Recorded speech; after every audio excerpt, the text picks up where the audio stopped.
পাবন জীবের জীবন বিশ্ব স্রষ্টা বিশ্ব পিতা পরমেশ্বর পরম করুণাময়ী পূর্ণ ব্রহ্ম জগদীশ্বর শ্রী হরি।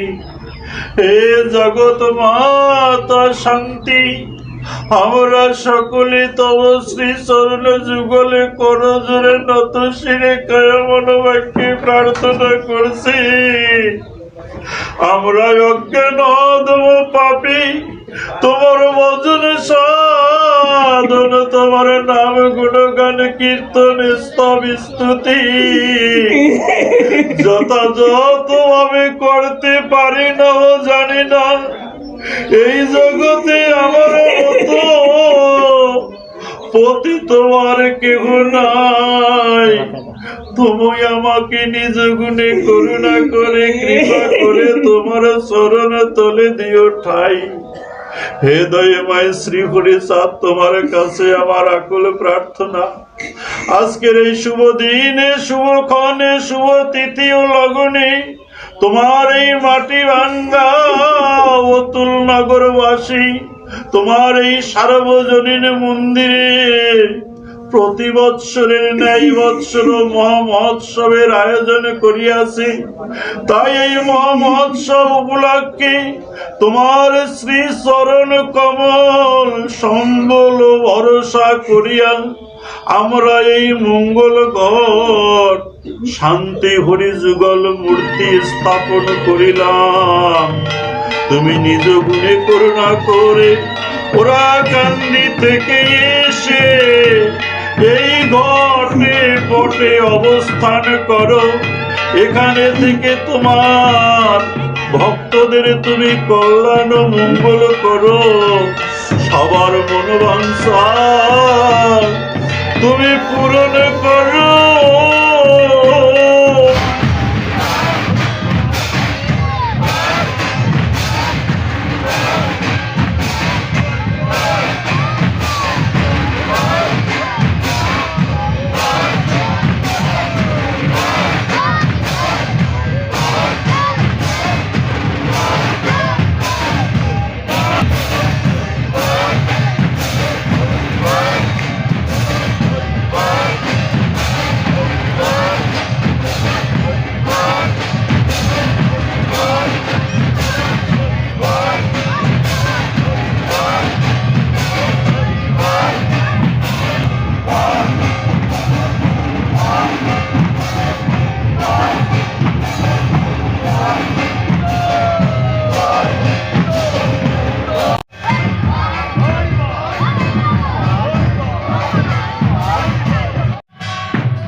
নিত্যানন্দকে কলসির কানা দিয়া প্রহার করেছিস, তাই কলসির কানা দিয়ে প্রহার করেছিস, অমার্জিত অপরাধ করেছিস, যে অপরাধের শেষ নাই।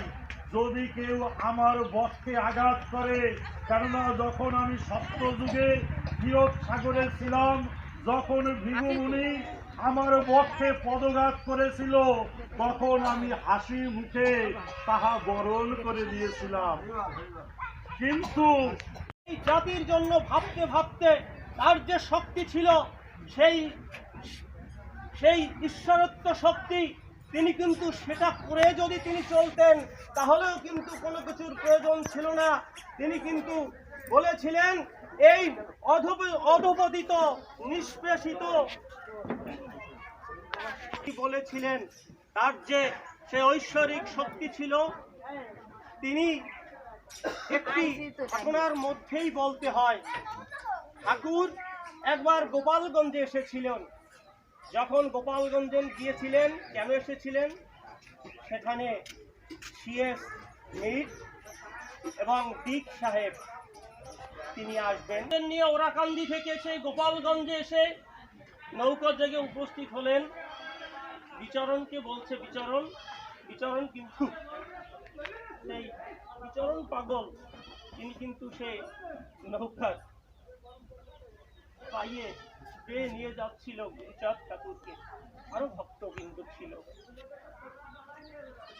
এখন এমনি একটি অবস্থায় যখন বিচরণ বলছে যে ঠাকুর ওখানে নিয়ে আমাকে তুমি কি করবে, বলছে চল, দরকার আছে।